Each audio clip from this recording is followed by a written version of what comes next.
دنیا کے فرزند نور کے فرزندوں کی نسبت اپنے طور طریق میں زیادہ ہوشیار ہیں۔ آج کی دوسری تلاوت مقدس لوکا کی انجیل اس کا 16واں باب پہلی آیت سے لے کر 8ویں آیت مبارکہ تک۔ پھر اس نے شاگردوں سے بھی کہا کہ ایک دولت مند آدمی تھا جس کا ایک مختار تھا، اور اس کے پاس اس پر الزام لگایا گیا کہ یہ تیرا مال اڑاتا ہے۔ تب اس نے اسے بلا کر کہا کہ یہ کیا ہے جو میں تیرے حق میں سنتا ہوں؟ اپنی مختاری کا حساب دے، کیونکہ آئندہ تو مختار نہیں رہ سکتا۔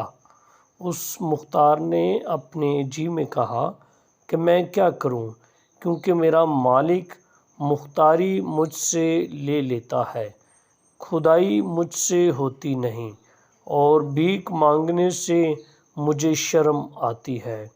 مجھے معلوم ہے کہ کیا کرنا چاہیے، تاکہ جب مختاری سے معزول ہو جاؤں تو لوگ مجھے اپنے گھروں میں جگہ دیں۔ پس اپنے مالک کے ایک ایک قرضدار کو بلا کر پہلے سے پوچھا کہ تو میرے مالک کا کتنا دراتا ہے؟ اس نے کہا 100 بط تیل۔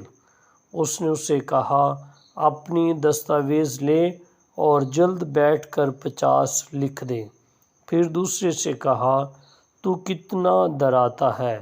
اس نے کہا کہ 100 کر گیہوں۔ اس نے اس سے کہا اپنی دستاویز لے اور 80 لکھ دے۔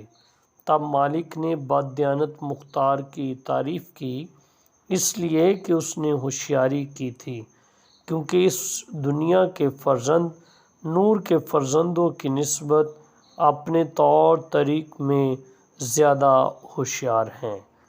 پاک کلام کے پڑھے اور سنے جانے پر خداوند کی خاص برکت ہو۔ خدا کا شکر ہو۔